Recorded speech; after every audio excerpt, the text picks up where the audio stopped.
মুজিব, এর আর জবাব নাই। আল্লাহর মায়ের দুনিয়ার বাইর, এক রাইতে সব শেষ।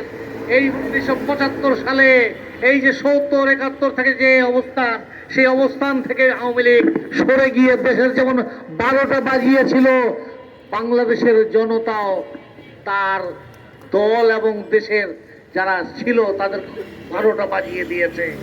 75-এর শেখ মুজিবের হত্যাকাণ্ড নিছক হত্যাকাণ্ড নয়, এটা ছিল ইতিহাসের অমোঘ পরিণতি। এটা ছিল ইতিহাসের চাওয়া যে শেখ মুজিবের মতো একটা সরকারকে আর বাংলাদেশের মাটিতে রাখা যায় না। সেদিন যারা শেখ মুজিবকে উৎখাত করেছিলেন, তার পরিবার সহ তাদেরকে শেষ করে দিয়েছিলেন। পরবর্তীতে শেখ হাসিনা কি করেছে সেটা আমরা জানি, কিন্তু এর জন্য সম্মিলিতভাবে আমরা চেষ্টা করেছিলাম, কিন্তু ব্যর্থ হয়েছি। আমাদের মরহুম নেতা শফিউল আলম প্রধান বারবার বলেছে আমাদের ঐক্যবদ্ধভাবে এই আওয়ামী লীগের বিরুদ্ধে লড়াই করতে হবে। সে যাই হোক, এখন আওয়ামী লীগ চলে গেছে, এখন বাংলাদেশে আওয়ামী লীগ নেই, কিন্তু উশৃঙ্খল বিশৃঙ্খল অবস্থা এখনো বাংলাদেশ থেকে যায় নাই। আওয়ামী লীগের অবস্থাটা হচ্ছে এরকম, এরা হচ্ছে শয়তানের শয়তান, তস্য শয়তান, ইবলিশিয়ার ইবলিশ, ইবলিশের বাপ এবং তস্য ইবলিশ। এই শেখ হাসিনা তার বাপের যোগ্য উত্তরসূরি, তার বাপ যেমন ছিল একটা ইবলিশ, সেও তেমন ইবলিশ, এবং সে এখন দেশ ছাড়ে পালিয়েছে। সে জীবন মরণ সন্ধিক্ষণে এখন পড়ে গিয়েছে, তারপরেও সেখান থেকে সে উস্কানি দেয়। এই উস্কানি দেওয়ার পিছনে যে হাত, সেটি হচ্ছে হিন্দুস্তানের হাত। এই হাতের কারণে 1971 সালে আমাদের স্বাধীনতা যুদ্ধের পরেও আমরা স্বাধীনতা লাভ করতে পারিনি, আমাদের স্বাধীনতাকে কেড়ে নিয়ে চলে গিয়েছিল। এই মোদি এবং হিন্দুস্তানের কারণে আমরা এখনো ভালো করে দাঁড় হতে পারি না। তারা বারবার আমাদেরকে বাধাগ্রস্ত করার চেষ্টা করেছে, তারা দেশপ্রেমিক জিয়াউর রহমানকে হত্যা করেছে, তারা এরশাদের মতো লালিত পালিত করে এরকম একজন স্বৈরাচারকে মানুষ করার চেষ্টা করেছে। পরবর্তীতে শেখ হাসিনা ক্ষমতায় এলে সে যেন ক্ষমতা থেকে তাকে যেতে না হয়, তার কোনো জনসমর্থন নাই, তারপরেও তাকে 3টা নির্বাচনের মধ্য দিয়ে, জালিয়াতির নির্বাচনের মধ্য দিয়ে, ফাঁকিবাজি মধ্যরাতের নির্বাচনের মধ্য দিয়ে তাকে ক্ষমতায় রাখার চেষ্টা করেছিল। আল্লাহর মায়ের দুনিয়ার বাইর, কি বলবো, বাংলাদেশের জনগণ জেগে উঠেছিল বলেই সেদিন 36 দিনের টানা লড়াইয়ের মধ্য দিয়ে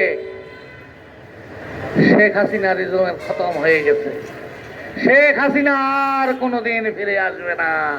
আপনারা কেউ জানেন অথবা জানেন না, হিন্দুস্তান এটা প্রকাশ করে না। শেখ হাসিনা এখন মৃত্যুর কোলে ঢলে পড়বে, সময়ের ব্যাপার। তার যে জটিল রোগ, এই রোগের কারণে সে গত 3.5 মাস ধরে হাসপাতালে শুয়ে আছে। তার কোনো চেত নাই, কোনো ব্যাত নাই, কোনো জ্ঞান নাই, কোনো গরিমা নাই, কিছুই বলতে পারে না। মাসি পড়লেও মাসি উড়াবার শক্তি তার নাই। আল্লাহ তাআলা তাকে নিঃশেষ করে দিয়েছে। বাংলার মানুষকে যারা এভাবে ধুকে ধুকে নিঃশেষ করে দিয়েছিল, আল্লাহ আজকে তাকে এই ধুকের পাল্লায় ফেলে দিয়েছে। এবং শেখ হাসিনা, আমার মনে হচ্ছে আজকে একটা সুখের দিন, যে আগামী 17 তারিখে শেখ হাসিনার ফাঁসির রায় হবে। আমার ধারণা অতদিন পর্যন্ত বুঝি যেতে নাও হতে পারে বাংলার মানুষকে, তার আগেই শেখ হাসিনা শেষ হয়ে যাবে। হাই রে শেখ হাসিনা, কোথায় তোমার ধন দৌলত, কোথায় তোমার জ্ঞান গরিমা? তুমি ডক্টর ইউনূসকে কি বলেছিলে? টুপ করে ফেলাই দিবা। আরে টুপ করে তো তুমি পড়ে যাবা, এখন পড়ে গেছো। তুমি যে উল্লাস করার চেষ্টা করো তোমার ছাত্রলীগ, কোথায় তোমার যুবলীগ, কোথায় তোমার হকার্স লীগ, কোথায় তোমার বান্দিয়ালা, কোথায় তোমার চোর বাটপাট টাউটেরা, ছিনতাইকারীরা, বদমাশেরা? কাউকে কেন পাওয়া যাচ্ছে না শেখ হাসিনা? তুমি কি করিলে যে তাহারা নামিতে পারিতেছে না? এখন এমন ধলাই হবে যে ধলাই 32 নম্বরতে শুরু হয়েছে, ইনশাল্লাহ সুদা সদনে গিয়ে ওটা শেষ হবে ইনশাল্লাহ। আর মোদি, বেশি ফাল পারিও না। তোমার হিন্দুস্তানকে বাংলার তৌহিদি জনতা দেখিয়ে দিয়েছে যে এর শক্তি কি। আমাদের শক্তি আমাদের প্রভু আল্লাহ। এক আল্লাহর উপর অবিচল বিশ্বাস রেখে আমাদের কার্যক্রম আমরা চালিয়ে যাচ্ছি। আমার মরহুম নেতা শফিউল আলম প্রধান বলেছিলেন, এক আল্লাহ ছাড়া আর কাউকে ভয় পায় না। আল্লাহ আমাদের প্রভু। হিন্দুস্তানের গোলামি আমরা চাই না, হিন্দুস্তানের গোলামি আমরা কখনো করি নাই, আমরা করব না। আর যারা করেছে বাংলার মাটিতে তাদের লানত হবে, যাই করেছে। এবং নাম বলতে চাই না, এখন সংগ্রাম চলছে। এই সংগ্রামের স্বার্থে অনেক কিছু হয়তো বলা যাচ্ছে না। যারা এটা করেছিলেন তাদের উপর আল্লাহর নালত পড়ুক। এবং তারা তাদের মৃত্যুটা যেন বাংলার মানুষ দেখতে পারে যে কত কঠিন তাদের মৃত্যু হয়। সবাইকে সংগ্রামী শুভেচ্ছা জানাই আজকের এই দিনে। আমাদের ছাত্রলীগ, আমাদের যুবলীগ ভাইরা এসেছে, জাগপার নেতৃবৃন্দ এখানে আসাদুর রহমান খান, সৈয়দ শফিকুর রহমান আছেন। আর 17 তারিখে ওটা ফাঁসি রায় দিতে হবে।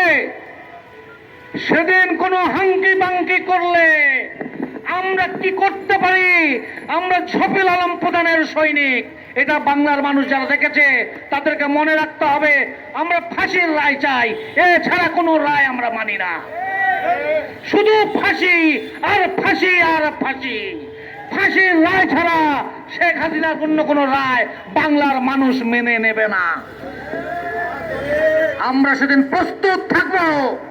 যদি রায়ে গন্ডগোল হয় তা গোটা বাংলাদেশে টেকনাফ থেকে তেতুলিয়া, রূপসা থেকে পাথুরিয়া, বিশ্ববিয়াসের অগ্নিশিখা জ্বলে উঠবে ইনশাল্লাহ। সবাইকে সংগ্রামী অভিনন্দন জানিয়ে আমি আমার বক্তব্য শেষ করছি। উপস্থিত সাংবাদিকবৃন্দ, আপনারা কষ্ট করে এসেছেন, এই জন্য আপনাদেরকে ধন্যবাদ।